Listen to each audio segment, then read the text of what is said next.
Shalom Bapak Ibu, Saudara-saudariku yang terkasih dalam Yesus Kristus. Selamat berjumpa lagi dengan saya, Pastor Stefanus Chandra, dalam Insani, Inspirasi Sabda Allah. Hari ini, channel renungan yang sama kita cintai ini. Adapun tema renungan kita pada hari ini, 4 Oktober 2021, adalah orang Samaria yang baik hati. Mari kita awali permenungan kita dengan doa singkat. Dalam nama Bapa dan Putra dan Roh Kudus. Amin. Ya Yesus yang baik, selamat pagi. Terima kasih untuk hari baru. Terima kasih untuk undangan suci-Mu merenungkan sabda-Mu pagi ini. Kemuliaan bagi-Mu kini dan sepanjang masa. Amin. Bapak Ibu Saudara-saudariku yang terkasih dalam Yesus Kristus, bacaan Injil yang menjadi dasar permenungan kita hari ini diambil dari perikopa Injil Lukas pasal 10 ayat 25 sampai dengan 37. Saya berharap kita semua membaca perikopa yang sangat indah ini.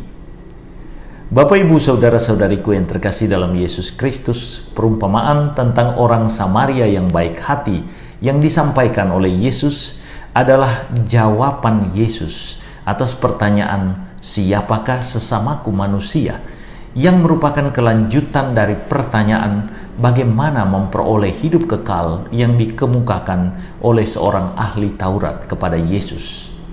Yesus hendak menyampaikan bahwa untuk memperoleh hidup kekal, orang harus mengikuti sikap dan perbuatan orang Samaria yang melaksanakan ajaran kasih kepada sesamanya yang membutuhkan pertolongan.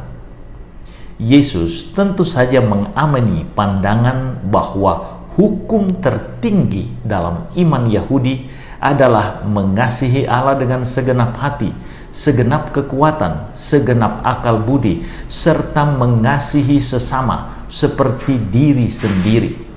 Namun, Yesus menambahkan satu elemen terpenting, yakni pelaksanaan ajaran tersebut.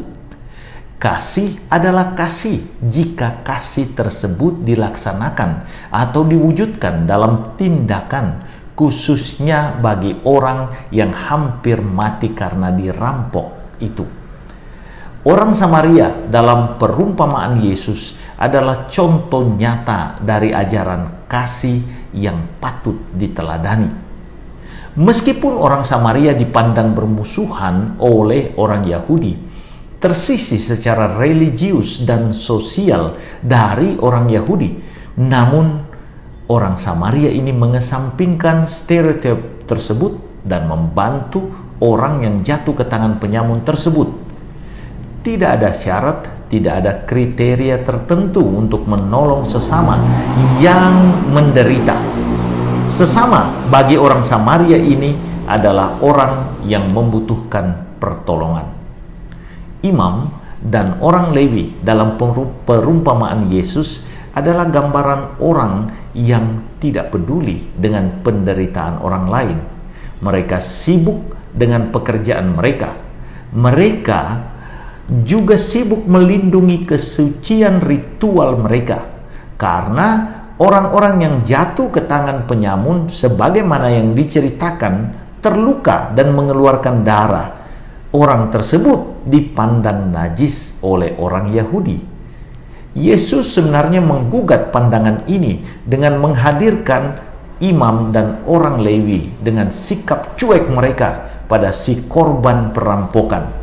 Sang imam dan orang Lewi dapat jadi adalah sosok yang sangat ahli dalam berdiskusi, dalam berbicara tentang kemiskinan, tentang penderitaan, tentang ketidakadilan, dan tentu saja tentang orang miskin, tetapi tidak mau bertindak untuk menolong sesamanya yang menderita.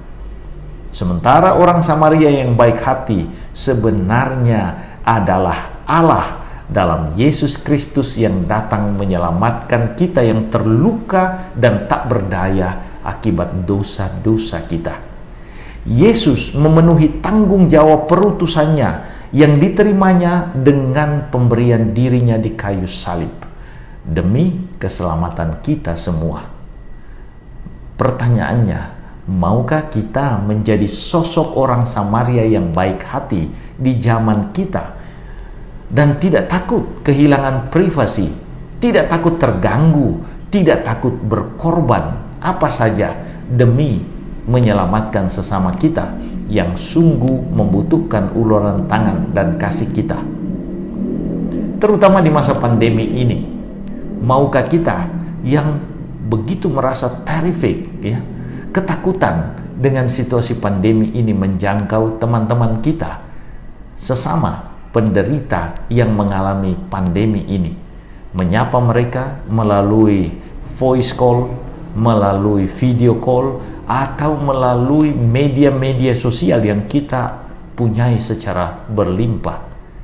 Pendek kata, adakah kita memiliki hati bagi sesama kita?